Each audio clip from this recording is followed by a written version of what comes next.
एक यात्री विमान शाम के समय तेज तूफान में फंसा हुआ उड़ रहा होता है। आसमान काले बादलों से ढका है, बिजली कड़क रही है और विमान में हल्की हलचल शुरू हो जाती है। विमान के अंदर एक मां सारा अपने 6 साल के बेटे एली के साथ यात्रा कर रही होती है। एली चुपचाप अपनी गोद में एक छोटा सा खिलौना हवाई जहाज पकड़े बैठा है। सारा उसे प्यार से देखती है और सीट बेल्ट ठीक करती है। दृश्य कटता है कॉकपिट में, जहां कैप्टन रेयस और फर्स्ट ऑफिसर लियू मौसम के बिगड़ते हालात को देखते हुए चिंतित हो जाते हैं। तभी अचानक एक बिजली गिरती है और विमान की लाइटें एक पल के लिए बुझ जाती हैं। सिस्टम अलर्ट देने लगते हैं।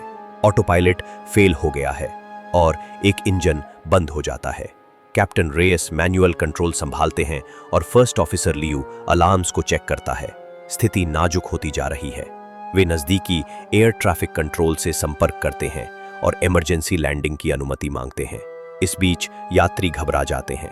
ऑक्सीजन मास्क नीचे गिरते हैं। कुछ लोग चिल्ला रहे हैं, कुछ रो रहे हैं। सारा एली को शांत कर रही है, उसे उसका खिलौना थमा देती है और कहती है, हम ठीक होंगे। रेडार पर एक जंगल के बीच एक खुली जगह दिखाई देती है। कैप्टन तय करते हैं कि वहीं इमरजेंसी लैंडिंग करेंगे।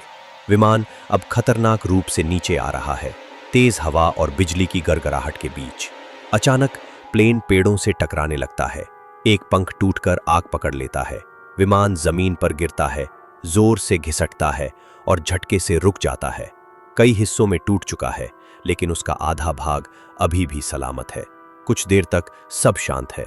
फिर कराहने और खांसी की आवाजें आने लगती हैं। सारा की आंखें खुलती हैं।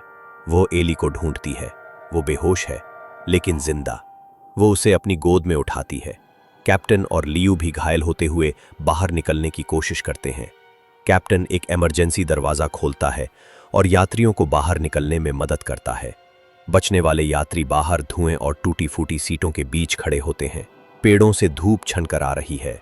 आखिरी दृश्य में सारा एली का हाथ पकड़कर मलबे से बाहर चल रही होती है। एली के हाथ में अब भी उसका छोटा खिलौना हवाई जहाज होता है, टूटा नहीं, जैसे उनका हौसला।